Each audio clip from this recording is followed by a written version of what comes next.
Hi friends, வாங்க சூப்பரான potato rice எப்படி செய்யலான்னு பார்க்கலாம். அதுக்கு ஒரு கடாயை எடுத்துக்கோங்க. கடாயில் 2 ஸ்பூன் எண்ணெய் ஆட் பண்ணிக்கோங்க. எண்ணெய் காஞ்சதுக்கப்புறமா 1/2 ஸ்பூன் கடுகு, 1/2 ஸ்பூன் சீரகம் ஆட் பண்ணி அது நல்லா பொரியட்டும். பொரிஞ்சதுக்கப்புறமா எடுத்து வச்சுருக்க சின்ன வெங்காயம், 4, 5 பல் பூண்டு, ஒரு 1/2 ஸ்பூன் இஞ்சி பேஸ்ட்டு போட்டு ஒரு கொத்து கருவேப்பிலை ஆட் பண்ணி அதை நல்லா வதக்கிடுங்க.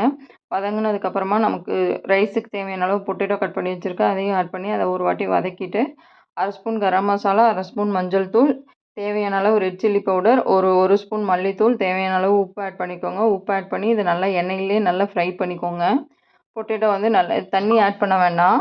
பொட்டேட்டோ நல்லா ஃப்ரை ஆனதுக்கப்புறமா வந்து நீங்கள் கொத்தமல்லி தூவி அதையும் ஒரு வாட்டி நல்லா ஃப்ரை பண்ணிக்கோங்க. கொத்தமல்லி நல்லா ஃப்ரை ஆயிடுச்சு. இப்போ வந்து நம்ம 1 கப் ரைஸ் எடுத்து வச்சுருக்கேன், அதை ஆட் பண்ணிக்கலாம். ரைஸ் ஆட் பண்ணிவிட்டு அதையும் நல்லா மிக்ஸ் பண்ணிக்கோங்க. இப்போ வந்து உங்களுக்கு சால்ட் வந்து எது பத்தாமல் இருந்துச்சுன்னா அதை ஆட் பண்ணிக்கலாம். அவ்வளோதான், சூப்பரான பொட்டேட்டோ ரைஸ் ரெடி ஆயிடுச்சு. இந்த வீடியோ உங்களுக்கு பிடிச்சிருந்தா லைக் பண்ணுங்கள், ஷேர் பண்ணுங்கள், கமெண்ட் பண்ணுங்கள். மறக்காமல் சப்ஸ்கிரைப் பண்ணிக்கோங்க. பாய்.